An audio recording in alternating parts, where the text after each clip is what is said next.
Hello दोस्तों, आज मैं जो बताने वाला हूँ बहुत बढ़िया गाइडलाइंस है जो कि आरबीआई की तरफ से गाइडलाइन जारी किया गया है।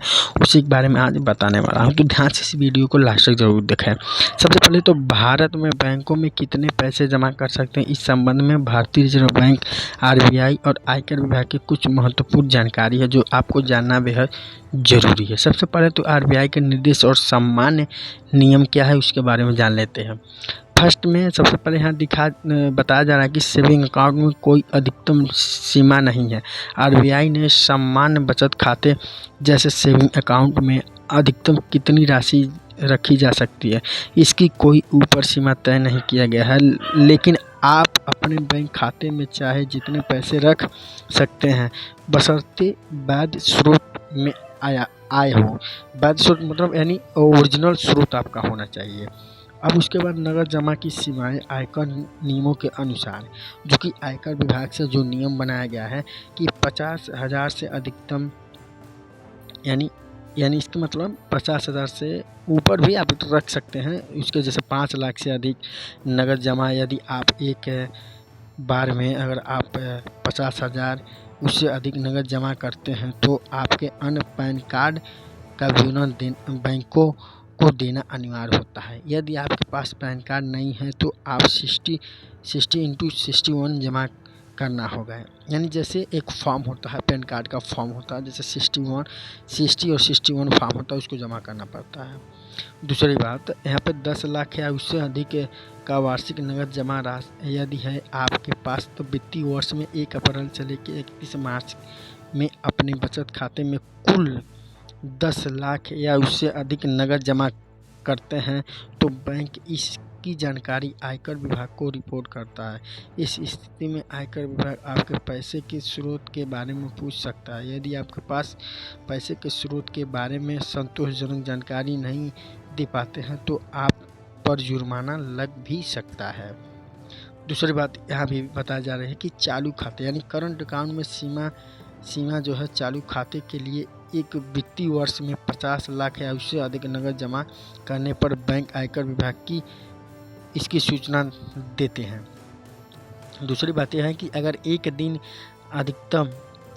में अधिकतम 2 लाख नगद जमा, कुछ रिपोर्टों के अनुसार, कुछ स्रोतों के अनुसार, आरबीआई के नियमों के अनुसार आप एक दिन में अधिकतम 2 लाख तक नगद जमा कर सकते हैं। हालांकि यह सीमा बैंकों की नीति और आपके खाते के प्रकार पर भी निर्भर करती है। जैसे कि भुगतान बैंक, पेमेंट बैंक के लिए सीमा भुगतान बैंक प्रति ग्राहक अधिकतम 1 लाख यानी 1 लाख रुपए तक समग्र जमा स्वीकार कर सकते हैं।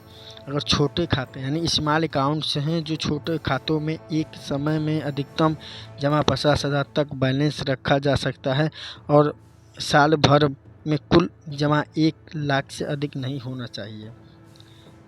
ध्यान रखने योग्य बातें जो कि आरबीआई की तरफ से दिया जा रहा है गाइडलाइंस, और इस बात को ध्यान रखना बहुत ज़रूरी है। जैसे कि पहला में बताया जा रहा है कि पैसे का स्रोत सबसे महत्वपूर्ण बात है यह है कि आप जो भी पैसे में जमा करते हैं, जो भी पैसा बैंक में जमा करते हैं, उसका स्रोत वैध होना चाहिए यानी सही होना चाहिए। यदि आयकर विभाग आपके पैसे के स्रोत के बारे में पूछता है तो आप संतोषजनक जवाब नहीं दे पाते हैं तो आपकी परेशानी हो सकती है। यानी आपको जो भी पैसा बैंक से लेन देन करते हैं उसका स्रोत रखना पड़ेगा, उसका विवरण यानी उसका स्टेटमेंट रखना पड़ेगा, नहीं तो आपके ऊपर जुर्माना लग सकता है आयकर विभाग की तरफ से।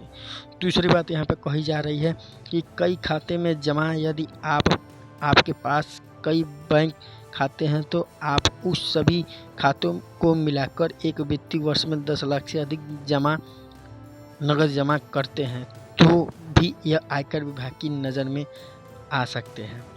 ओके।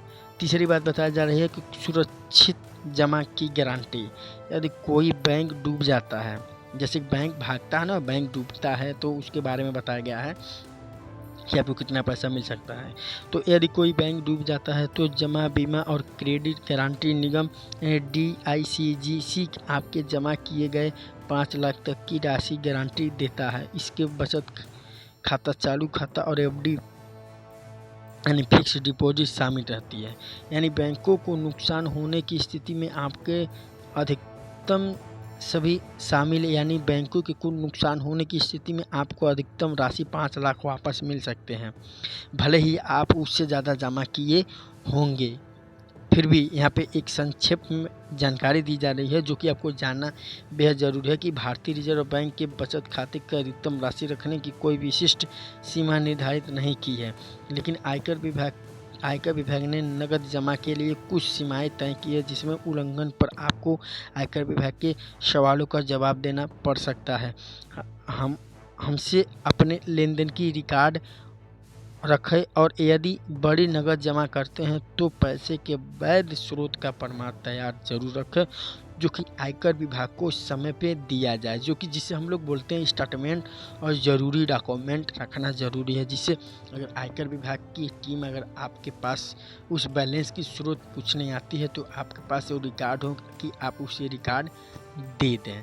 देने के बाद आपके पास कोई कुछ नहीं हो सकता है, लेकिन जब तक रिकॉर्ड नहीं देंगे आपको कोई पेनल्टी लग सकता है, आप जितना भी कमाए हों।